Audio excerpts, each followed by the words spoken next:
Assalamualaikum warahmatullahi wabarakatuh. Kembali lagi bersama saya Rizky Nugraha dari Akuntansi Perpajakan 2019.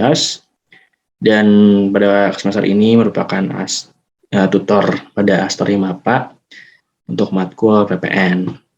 Dan melanjutkan pertemuan-pertemuan yang sebelumnya saya sudah membahas tentang pengukuhan PKP, lalu pembukuan dan pencatatan. Nah, terakhir ada kewajiban yang harus dilakukan oleh PKP begitu, yaitu penyetoran PPN dan PPNBM.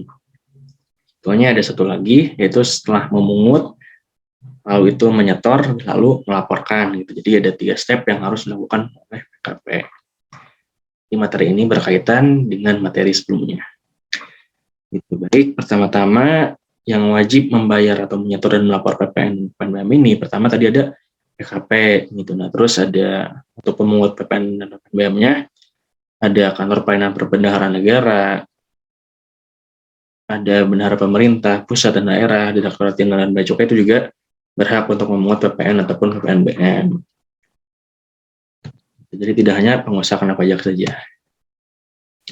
Nah, lalu kapan gitu harus setor PPN atau membayar PPN itu? Jadi ketika pajak keluaran lebih besar dari pajak masukan gitu. Nah, jadi PK lebih besar daripada PM itu kurang bayar, berarti kita harus setor PPN atas kekurangan PPN yang terutang itu. Nah, sedangkan jika PK sama dengan PM itu nihil, artinya tidak ada PPN yang harus di-store atau dibayar lagi gitu. Nah, sedangkan jika PK-nya lebih kecil daripada PM, itu artinya lebih bayar. Nah, harus lebih bayar ini kita dapat meminta restitusi untuk dikompensasikan ke masa pajak berikutnya. Gitu. Nah, untuk penjelasan pajak masukan, pajak keluaran, saya rasa sudah jelas di beberapa pertemuan sebelumnya.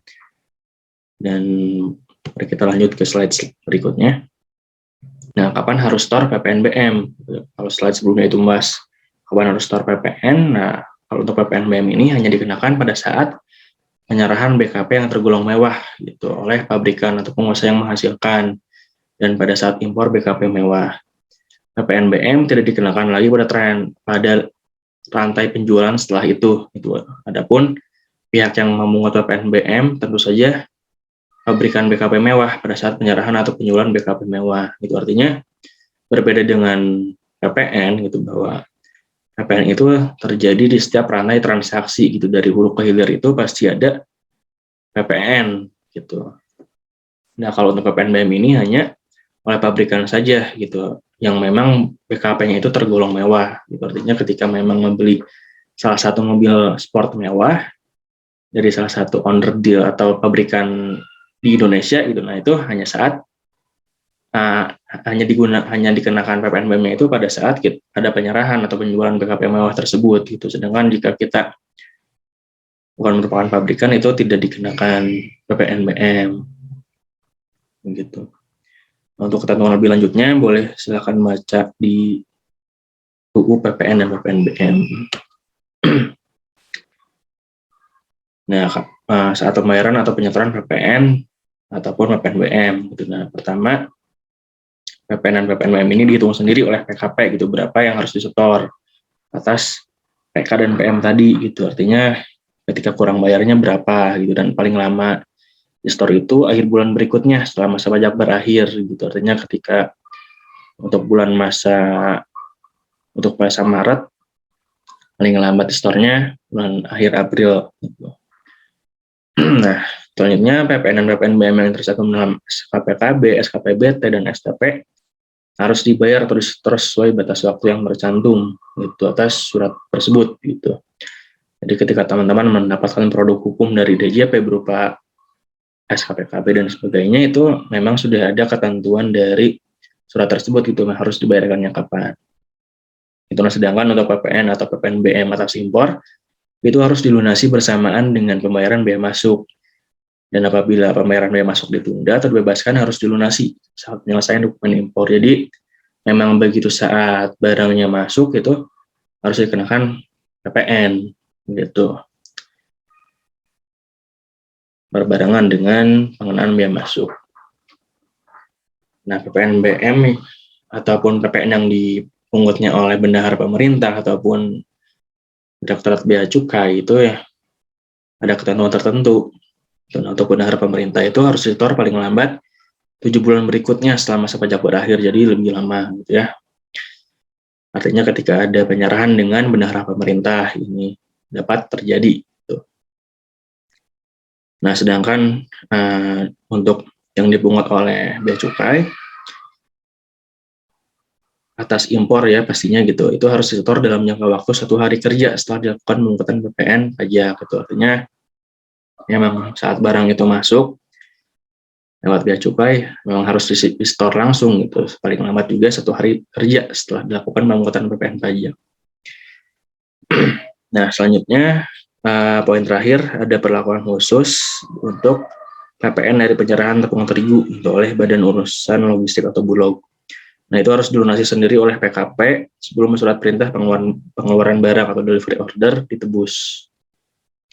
Jadi memang untuk PPN ini lebih kompleks untuk setiap barangnya gitu.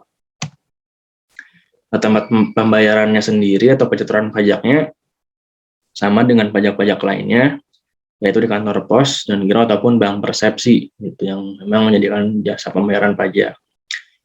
Nah, sarana pembayaran atau penyetoran pajaknya ada SSP yang tersedia di seluruh KP2KP di seluruh Indonesia, dan SSP ini dianggap sah apabila terdapat daftar nominatif wajib pajak yang dibuat oleh penerima setoran. Nah, untuk daftar nominatif tersebut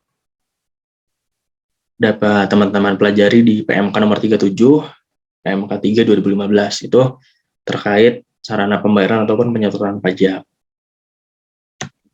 Nah, lalu setelah kita menyetor, membayar itu kita harus lapor juga gitu. Nah, kapan kita harus melapor atas PPN dan PPNBM yang kita telah pungutan store, itu dilapor paling lama akhir bulan berikutnya juga sama gitu setelah masa pajak berakhir dan disampaikan ke KPP terdaftar. Selanjutnya PPNBM dan PPN yang tercantum dalam SKTKP dan sebagainya yang telah dilunasi itu bisa dilaporkan langsung segera gitu ke KPP yang menerbitkan atas produk hukum tersebut, itu surat ketetapan pajak. Dan selanjutnya PPN dan PPNBM yang pemungutan yang dilakukan oleh bendahara pemerintah dan Bea Cukai itu sama ada perlakuan khususnya. Untuk bendahara pemerintah itu harus dilaporkan paling lama akhir bulan berikutnya setelah masa pajak berakhir. Dan untuk yang dipungut oleh Bea Cukai itu harus dilaporkan paling lama akhir bulan berikutnya setelah masa pajak berakhir. Dan untuk penyerahan tepung terigu oleh Bulog, maka PPN dan PPNBM-nya itu dihitung sendiri oleh PKP dan harus dilaporkan dalam SPT masa dan disampaikan kepada KPP setempat paling lama akhir bulan berikutnya setelah masa pajak berakhir. Nah, begitu. Jadi memang timeline-nya agak berbeda gitu antara menyetor dan melapor. Namun kewajiban dari PKP sendiri itu memungut, menyetor, dan melapor. Gitu. Atau bisa disingkat jadi 3M gitu ya. Nah, kebetulan ini merupakan slide terakhir dalam materi penyetoran dan pelaporan PPN dan PPNBM. Barangkali mungkin materinya terlalu singkat ataupun ada yang kurang ataupun perlu ditambahkan dan masih ada yang kurang dimengerti atau masih keliru penjelasannya, boleh banget disampaikan kepada teman-teman Asor Himapa yang nantinya akan di forward langsung ke para tutor yang bersangkutan gitu. Nah, semoga pembelajaran kali ini atas sharing yang telah saya lakukan ini bisa menjadi bahan pembelajaran juga buat teman-teman atau sebagai bahan referensi belajar begitu agar pemahamannya lebih komprehensif lagi. Terima kasih. Wassalamualaikum warahmatullahi wabarakatuh.